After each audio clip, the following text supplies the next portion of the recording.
Pour a bag of white sugar into boiling hot water. Next.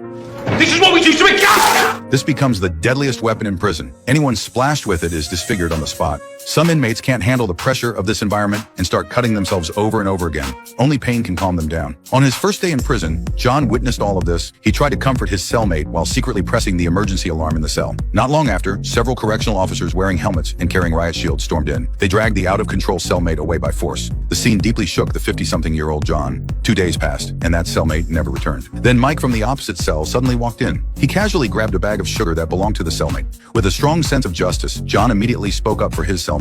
He warned Mike that he shouldn't take other people's things. I tell you what, mate, your card's mad. What John didn't know was that Mike wasn't taking the sugar to eat it. He poured the entire bag of sugar into an electric kettle. Soon, a pot of boiling sugar water was ready. Mike carried it straight out of the cell. The next second, he threw the sugar water directly onto another inmate's face. Only then did John realize he had messed with the wrong person.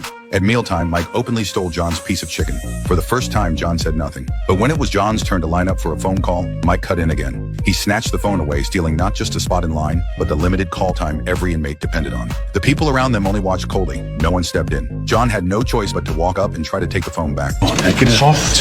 Give me the soft or I'll snap you, Joe. But he didn't want to escalate things, so once again, he backed down. When John returned to his cell, he found that his cellmate had come back. He thought the man's mental health had improved, but that night, something went terribly wrong. The cellmate swallowed all the pills he had hidden at once. His body began to convulse. John immediately pressed the emergency call button. Get in here! Immediate assistance. The guards arrived at the door, but they didn't open it right away. They waited outside for backup, and only after reinforcements arrived did they finally unlock the cell.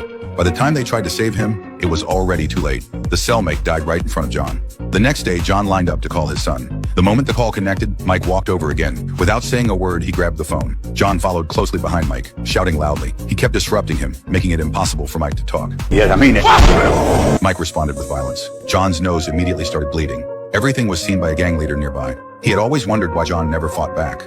I'm a teacher. John used to be a teacher, someone who should represent civility. But Mike saw him as an easy target and constantly provoked him. He spat into John's food tray and called him a coward. Then one day, things began to change. A brutal-looking inmate approached John. He had heard John used to be a teacher and